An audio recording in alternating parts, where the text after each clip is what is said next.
Lightning-fast fingers, a blur of keys, and a crowd erupting with every note. Peter Bence does not just play the piano, he detonates it. His Michael Jackson medley alone has racked up tens of millions of views, spreading across YouTube, Facebook, and Instagram like wildfire. Clips of his hands moving at breakneck speed, hammering out 24 notes per second, get shared by everyone from pop fans to classical diehards, sometimes in awe, sometimes in disbelief. At live shows, the reaction is electric. People leap to their feet, phones held high, capturing the moment as if they are watching a superstar guitarist or a DJ, not a solo pianist. On social media, Bence is tagged as a once-in-a-generation phenomenon, a label that is usually reserved for legends. Articles call him the world's fastest pianist. Fans in the comments throw around words like genius and legendary. The hype machine is in overdrive. But here is where it gets interesting. For every viral post, there is a critic ready to throw cold water on the fire. Classical purists say he is all flash, no substance. Some call him a YouTube trickster, a showman who wins the internet but never the concert hall. Most people miss this. Behind the spectacle, the numbers are staggering. His bad, smooth criminal mash-up broke out of the music world and into mainstream culture, with over 50 million views in a single year. Even casual listeners are left wondering, how is this even possible? When you watch the crowd, you see something that is rare in the piano world: people screaming, dancing, treating the piano like it is a rock concert. That kind of response does not happen by accident. But then something changes. The more viral his performances get, the more the debate heats up. Is Peter Bence really a piano genius or just a master of going viral? Does his speed translate to real musical greatness, or is it just the latest social media spectacle? The hype is real, but so is the question, how much of it is deserved? To answer that, we have to look past the numbers and the noise and dig into what actually makes his playing so hard and so controversial. 24 notes per second. That's not a typo, it's a number verified by frame-by-frame analysis of Peter Bence's fastest runs. In his viral Michael Jackson mashup, the top speed clocks in at 24.1 notes per second, a level that pushes past even the world's most celebrated classical virtuosos. For context, legendary performers like Martha Argerich usually max out around 14 notes per second in their showpiece passages. Bence's peak is nearly 70% faster. But there is more to this than just raw numbers. Most people miss this: speed. At the piano isn't just about how fast your fingers move, it's about how little they move. Look closely at Bence's hands and you'll spot a hidden trick, a finger slide technique that lets him glide from one key to the next with less than 2 millimeters of travel. Instead of lifting each finger high, he slides along the edge of the key, shaving off precious fractions of a second with every note.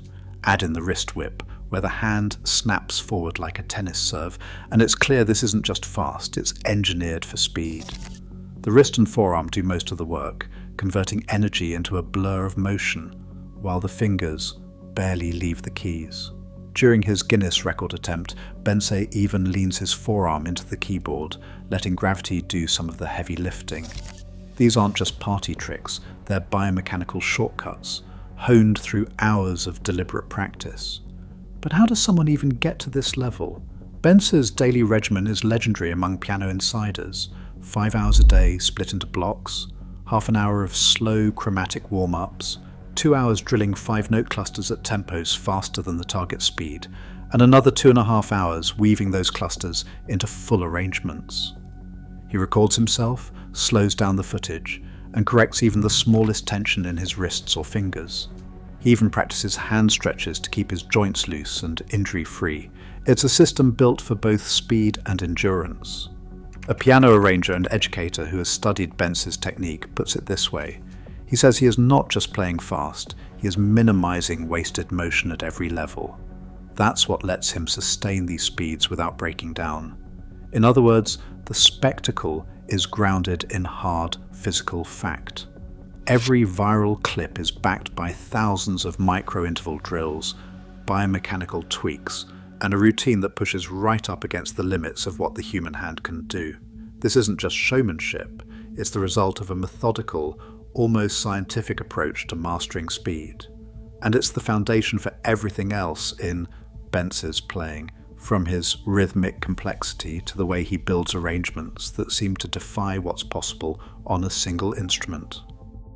Inside the world of piano performance, Peter Bence stands in a category that is hard to pin down. He is not a classical competition winner, nor a jazz improviser in the traditional sense. Instead, he has carved out a space that fuses pop spectacle with technical mastery. To understand where he fits, it helps to look at the building blocks of his style and why some musicians argue about his place in the piano world. A conservatory professor who specializes in advanced piano technique points out that Bence's approach borrows from several traditions at once. In many of his viral arrangements, the right hand runs rapid-fire melodic lines, while the left hand locks into a steady, pulsing groove. But that is just the start. What sets Bence apart is the way he uses layering of complex polyrhythms, such as 3-2 and 4-3 relationships, on top of each other. In practical terms, that means the right hand might be firing off triplets, while the left hand holds down straight eighths, and somewhere in the middle, he is striking the piano lid or clapping a syncopated rhythm. The result is a sound that feels bigger than one person should be able to produce, almost as if a drummer and a pianist are sharing the same body. This whole body coordination is rare even among top-level pianists.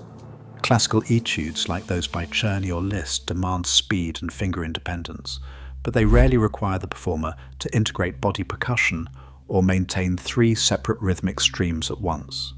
Jazz pianists train for left-hand independence, but few ever attempt the kind of polyrhythmic layering that Bence uses in his pop covers.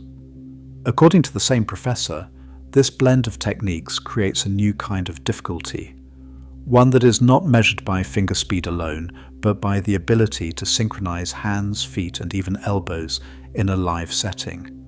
Most people miss this. When Bence adds a clap or a stomp, he is not just showing off. He is building a groove that forces every limb to operate independently, like a drummer playing with all 4 limbs.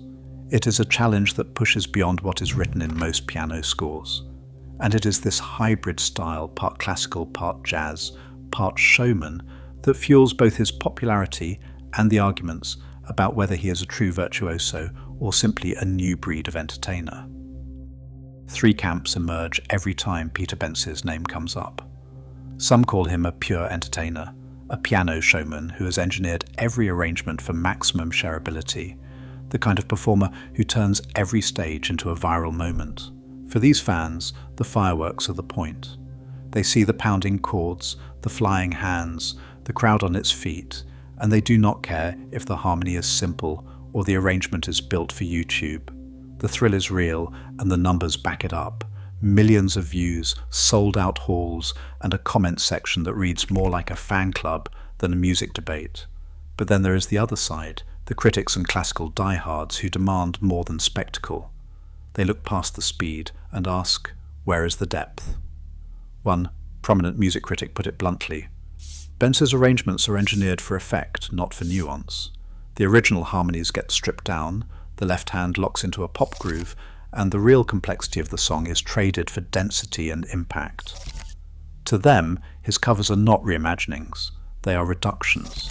The argument goes that by focusing on punchy, arrangement-heavy output, Bence sacrifices the subtlety and interpretive challenge that define true virtuosity. It is not that he cannot play, they say. It is that he chooses not to, at least not in the way the concert world expects. And then there is a third voice, not quite fan, not quite critic. These are the musicians and arrangers who see Bence as a kind of musical engineer, a master of viral design. They point out how he builds his covers for maximum punch. The hooks come early, the arrangement is stacked with octave doubling and rhythmic stunts, and the whole thing is designed to explode on social media. For them, the question is not whether he is a virtuoso or an entertainer, it is how he has managed to turn arrangement into an art form of its own, even if that means simplifying harmonies or reworking a song's structure for the algorithm. So what is the verdict?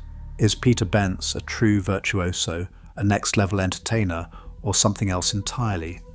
Does the viral spectacle hide real musical greatness, or is it the new standard for what genius looks like in the internet age? The comment section is open. Where do you stand? Right now, millions debate whether speed equals greatness or just spectacle. In a world where viral moments shape reputations, one thing is clear. The line between virtuoso and entertainer blurs every day. The real verdict is not set by critics, it is set by you. Drop your thoughts below.